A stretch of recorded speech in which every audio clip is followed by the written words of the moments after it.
بسم اللہ الرحمن الرحیم۔ ایک شخص بصرہ کی گلی سے گزر رہا تھا کہ اچانک اوپر سے پانی کے چند قطرے اس پر آ گرے، جس پر اس نے بلند آواز میں کہا، کہیں یہ پانی ناپاک تو نہیں ہے؟ بالا خانے سے عجز و انکسار میں ڈوبی ہوئی آواز آئی، بھائی اسے دھو ڈالو، یہ ایک گناہگار شخص کے آنسو ہیں۔ اللہ کی محبت اور اس کی ناراضگی کے خوف سے آنسو بہانے والے یہ شخص جلیل القدر تابعی حضرت امام حسن بصری رحمۃ اللہ علیہ تھے۔ آپ کی ولادت مدینہ منورہ میں امیر المؤمنین سیدنا عمر فاروق رضی اللہ تعالی عنہ کے دور خلافت کے آخری حصے میں ہوئی۔ ولادت کے بعد آپ کو امیر المؤمنین حضرت سیدنا عمر فاروق رضی اللہ تعالی عنہ کی خدمت میں پیش کیا گیا اور انہی کی خواہش پر آپ کا نام حسن رکھا گیا۔ آپ کی کنیت ابو سعید تھی۔ آپ کی والدہ ماجدہ کا نام خیرہ تھا۔ یہ ام المؤمنین حضرت ام سلمہ رضی اللہ تعالی عنہا کی کنیزہ تھی۔ جب آپ کی والدہ کسی کام میں مصروف ہوتی اور آپ رونے لگتے تو ام المؤمنین حضرت ام سلمہ رضی اللہ تعالی عنہا آپ کو چپ کروانے کے لیے اپنا دودھ پلایا کرتی تھیں۔ سیدہ ام سلمہ رضی اللہ تعالی عنہا آپ کے لیے یہ دعا کیا کرتی تھیں، اے اللہ عز و جل حسن کو مخلوق کا رہنما بنا دے۔ منقول ہے کہ آپ پر ہمیشہ آخرت کی فکر کا غلبہ رہتا تھا اور آپ بہت کم ہنستے تھے اور آپ ہمیشہ اللہ سے گریہ و زاری میں مصروف رہتے تھے۔ آپ رحمۃ اللہ علیہ ہر وقت اس طرح سہمے رہتے تھے جیسے انہیں سزائے موت سنا دی گئی ہو۔ آپ حضرت علی بن ابی طالب رضی اللہ تعالی عنہ کی بیعت سے مشرف ہوئے اور ان سے خرقہ فقر پایا۔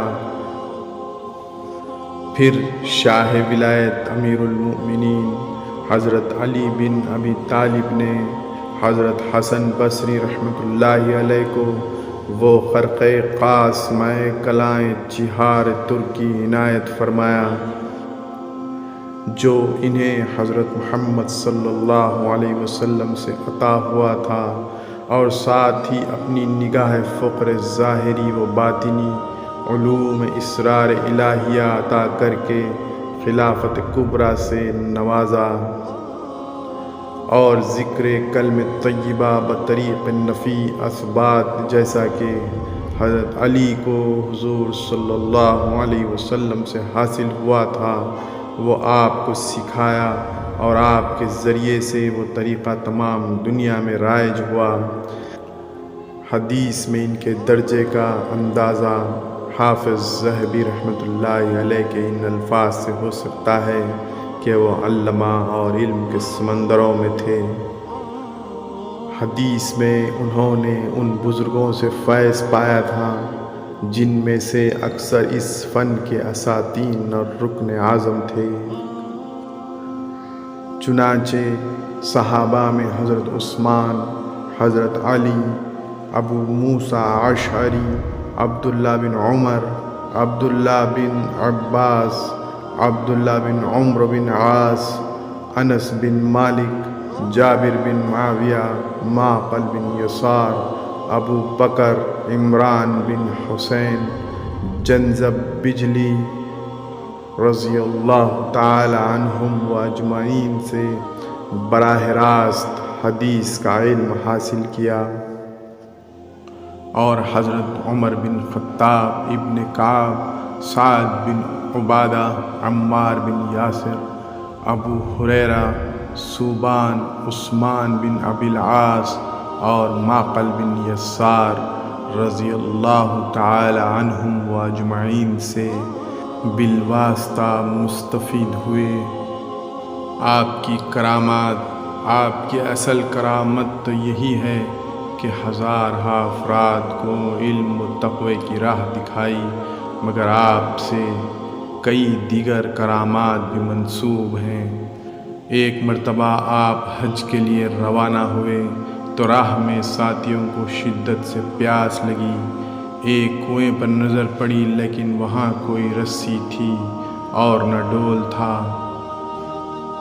جب آپ کو معلوم ہوا تو فرمایا، جب میں نماز میں مشغول ہو جاؤں تو تم پانی لے لینا۔ آپ نماز کے لیے کھڑے ہوئے تو کنویں سے پانی ابل پڑا اور سب لوگوں نے پانی پیا، جبکہ ایک شخص نے کچھ پانی ایک برتن میں رکھ لیا، جس پر کنواں ایک دم اپنی پرانی حالت میں آ گیا۔ تذکرۃ الاولیاء میں اسی سفر کی ایک کرامت بھی درج ہے کہ آپ نے لوگوں کو راستے میں سے کچھ کھجوریں اٹھا کر دیں، جس کی گٹھلیاں سونے کی تھیں۔ لوگوں نے وہ گٹھلیاں بیچ کر کھانے پینے کا سامان خریدا اور کچھ صدقہ بھی کیا۔ ایک شخص نے دریافت کیا کہ حسن اخلاق کیا ہے، تو آپ نے فرمایا، سخاوت و درگزر اور برداشت کرنا۔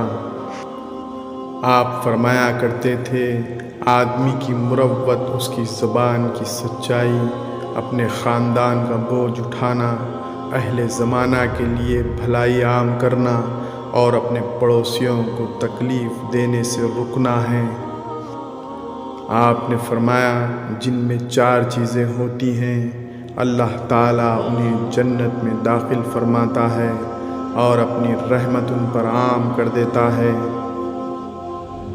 والدین کے ساتھ نیکی، اپنے مملوک یعنی ملازم کے ساتھ نرمی، یتیم کی کفالت اور کمزور کی مدد کرنا۔ ایک شخص آپ کی مجلس میں آیا اور خشک سالی کی شکایت کی۔ آپ نے اس سے استغفار کی تلقین کی۔ کچھ دیر بعد دوسرا شخص آیا، اس نے بے اولادی کی شکایت کی۔ آپ نے اسے بھی استغفار کی تلقین کی۔ کچھ دیر بعد ایک اور شخص آیا جس نے فقر، فاقہ اور تنگ دستی کی شکایت کی۔ کسی نے اظہار تعجب کہا کہ سب کے الگ الگ مسائل مگر جواب ایک ہی دیا، تو امام حسن بصری رحمۃ اللہ علیہ نے فرمایا، کیا تم نے قرآن پاک کی یہ آیت نہیں پڑھی؟ اپنے پروردگار سے مغفرت مانگو، یقین جانو وہ بہت بخشنے والا ہے، وہ تم پر آسمان سے خوب بارش برسائے گا اور تمہارے مال اور اولاد میں ترقی دے گا اور تمہاری خاطر نہریں مہیا کرے گا۔ آپ فرماتے تھے، بھیڑ بکریاں انسانوں سے زیادہ باخبر ہوتی ہیں کہ چرواہے کی ایک آواز پر چرنا چھوڑ دیتی ہیں، اور انسان اپنی خواہشات کی خاطر احکام الہی کی پرواہ نہیں کرتا۔ آپ فرماتے تھے کہ بروں کی صحبت سے بچو، کیونکہ صحبت بد نیک لوگوں سے دور کر دیتی ہے۔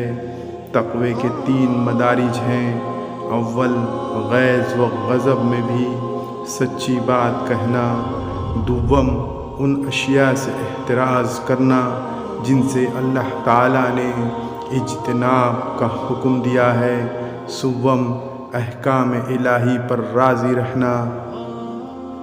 آپ اکثر فرماتے، اگر تم دیکھنا چاہتے ہو کہ تمہارے بعد دنیا کی کیا کیفیت ہوگی تو یہ دیکھ لو کہ دوسرے لوگوں کے جانے کے بعد کیا نوعیت رہی۔ ہائے افسوس!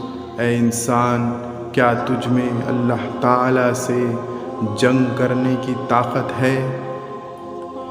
آپ رحمۃ اللہ علیہ کا وصال رجب المرجب کے شروع میں 110 ہجری کو ہوا۔ اس وقت آپ کی مبارک عمر کم و بیش 88 برس تھی۔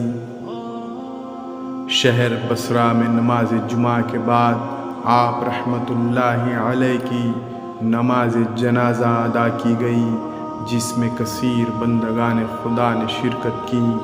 اللہ عز و جل کی ان پر رحمت ہو اور ان کے صدقے ہماری بے حساب مغفرت ہو، آمین ثم آمین۔ اسی طرح کی مزید اسلامی معلوماتی ویڈیوز دیکھنے کے لیے ہمارے چینل راہ اسلام کو سبسکرائب کریں اور ویڈیوز کو زیادہ سے زیادہ لوگوں تک شیئر کریں۔ اللہ حافظ۔